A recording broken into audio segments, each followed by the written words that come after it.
Հատուկ ծրագիր Արարատյան դաշտավայրի համար պետության կառավարումը ստանձնելով Ուժեղ Հայաստան դաշինքը հնարավորի չափ աշխարհին ցույց կտա, թե որքան համեղ են այստեղ աճեցված միրգ բանջարեղենը։ Մենք ամեն ինչ անելու ենք, որ դուք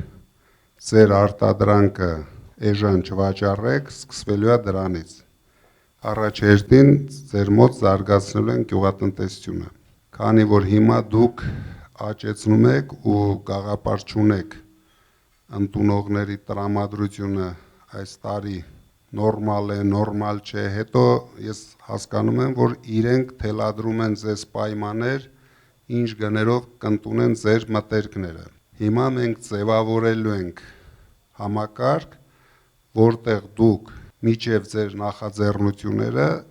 արդեն հաշվելու եք ձեր գումարները ձեր գրպանում։ Ուժեղ Հայաստան դաշինքի մարզային քարոզարշավը նաև տավուշում է հերթական կանգառները Նոյեմբերյանում, Բերդում, Բագրատաշենում։ Համայնքների բնակիչների հետ զրույցի թեման դարձյալ գյուղատնտեսությունն է։ Մի հատ, մի կիլո բերք պետքա չմնա տանը։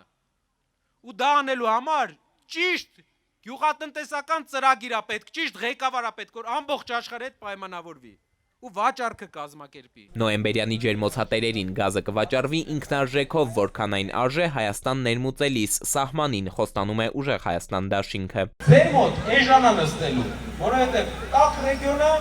խնդիր չկա այդ առումով եւ գազը նաեւ սահմանին մոտիկ է։ Մեր համայնքներն այսօր նաեւ զբաղվածության խնդիր ունեն, արձանագրում են Արեգ Կարապետյանը։ Աշխատանք է պետք, աշխատավարձեր պետք է մարդիկ նորմալ ստանան։ Միակ բանը, որ մեզ կարա փոխի ժողովուրդ, դա աշխատատեղերն են։ 5 տարվա ընթացքում 300,000 նոր աշխատատեղ կստեղծի Ուժեղ Հայաստանը։ Սա քաղաքական թիմի գլխավոր սոցիալական ծրագիրն է։ Էդուարդ Պողոսյան, ժամը լրատվական։